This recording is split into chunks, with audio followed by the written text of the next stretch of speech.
धीरे धीरे समय के साथ राजा कृष्णदेव राय की माँ बूढ़ी हो चली। एक बार वे बीमार पड़ी। उन्हें लगा अब शीघ्र ही मर जाएंगी। उन्हें आम बहुत ज्यादा पसंद थे, इसलिए जीवन के अंतिम दिनों में वे आम को दान करना चाहती थी। इसलिए उन्होंने राजा से ब्राह्मणों को आम दान करने की इच्छा प्रकट की। वे समझती थी कि इस प्रकार अगर वे दान करेंगी तो उन्हें स्वर्ग की प्राप्ति होगी। लेकिन कुछ दिनों के बाद अपनी अंतिम इच्छा पूरी किए बिना ही उनकी मृत्यु हो गई। उनकी मृत्यु के बाद राजा ने सभी ब्राह्मणों को बुलाया और अपनी माँ की अंतिम अपूर्ण इच्छा के बारे में बताया। थोड़ी देर चुप रहने के बाद ब्राह्मण बोले, यह तो बहुत बुरा हुआ महाराज। अंतिम इच्छा की पूरा न होने पर उन्हें मुक्ति नहीं मिल सकती। वे प्रेत योनि में भटकती रहेंगी। इसलिए उनकी आत्मा की शांति के लिए आपको उपाय करना पड़ेगा। तो महाराज ने पूछा कि उनकी इच्छा पूर्ति का उपाय बताइए। ब्राह्मण बोले, उनकी आत्मा की शांति के लिए आपको उनकी पुण्य तिथि पर सोने के आमों का दान करना चाहिए। इसलिए राजा ने अपनी माँ की पुण्य तिथि पर कुछ ब्राह्मणों को भोजन के लिए बुलाया और प्रत्येक ब्राह्मणों को सोने से बने आम दान में दिए। इधर तेनालीराम को जब इस बात का पता चला तो वो तुरंत समझ गए कि ब्राह्मण लोग राजा की सरलता का लाभ उठा रहे हैं। इसलिए उन्होंने उन ब्राह्मणों को पाठ पढ़ाने की योजना बनाई।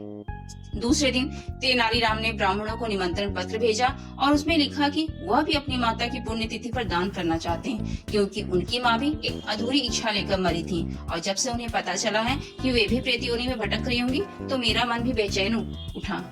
ब्राह्मणों ने सोचा तेनालीराम के घर भी बहुत अधिक धन मिलेगा, क्योंकि वह शाही विदूषक हैं। सभी ब्राह्मण निश्चित दिन तेनालीराम के घर पहुँच गए। भोजन खाने के पश्चात वे दान मिलने की प्रतीक्षा करने लगे।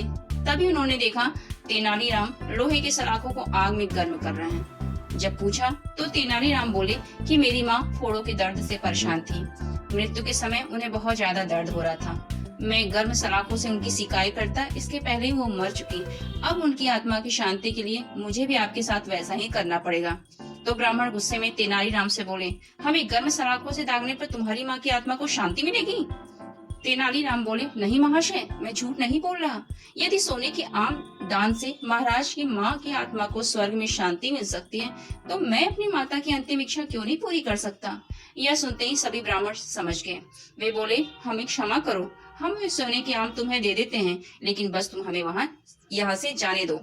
तेनालीराम ने सोने के आम लेकर ब्राह्मणों को जाने दिया। उसी में से एक लालची ब्राह्मण ने राजा को जाकर सारी बातें बता दी। यह सुनकर राजा बहुत गुस्से में बोले कि तेनालीराम, अगर तुम्हें सोने के आम चाहिए थे तो मुझसे मांग लेते, तुमने ब्राह्मणों से सोने के आम क्यों नहीं लिए? तेनालीराम बोले, महाराज, मैं लालची नहीं हूँ। मैं तो उन ब्राह्मणों की लालच की प्रवृत्ति को रोकना चाहता था। यदि वे आपकी माँ की पुण्य तिथि पर सोने के आम ग्रहण कर सकते हैं तो मेरी माँ की पुण्य तिथि पर लोहे की गर्म सलाखें क्यों नहीं झेल सकते? राजा तेनालीराम की बातों का अर्थ समझ गए। उन्होंने ब्राह्मणों को बुलाया और उन्हें भविष्य में लालच त्यागने को कहा।